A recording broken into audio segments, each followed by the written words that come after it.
And we're going to go ahead and take a live look over the White House. As the federal government is back open, 6 House Democrats crossed party lines to help pass the Senate-backed plan, sending it to the president's desk. Now, federal agencies are working to resume normal operations. Natalie Brandt has the latest.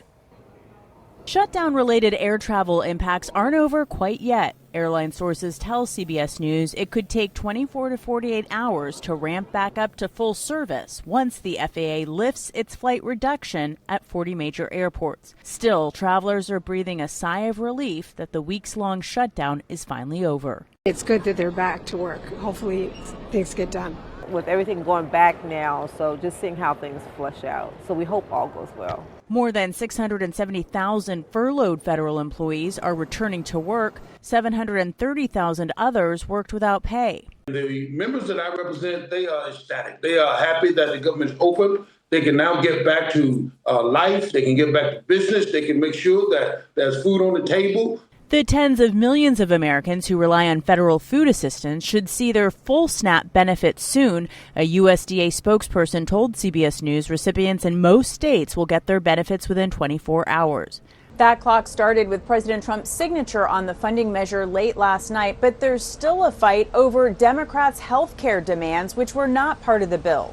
The Affordable Care Act tax credits expire on December 31st. We have to continue to press our case to compel Republicans to deal with this. President Trump Wednesday night said he would be willing to work with the other side on health care, but took aim at the Affordable Care Act. It all includes fixing the health care system that Democrats broke with the disaster known as Obamacare.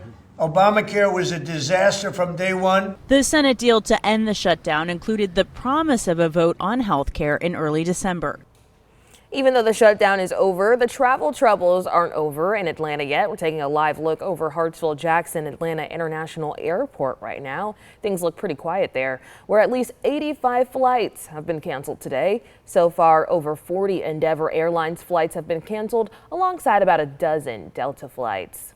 Now, even with those cancellations, there was plenty of relief in the terminals at the Atlanta airport today. Travelers reacted to news that the government shutdown is over just in time for the busy holiday season.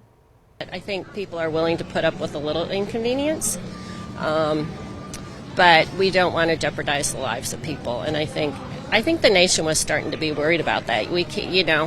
When you have less staff or less pilots or less air traffic controllers, there's a chance for something to happen. With the shutdown lifted, flight delays and cancellations are expected to ease as more air traffic controllers return to the job. The White House Office of Management and Budget says that paychecks to federal employees who have been furloughed or working without pay will go out starting Sunday. The office says its goal is to complete backlogged payments by November the 19th.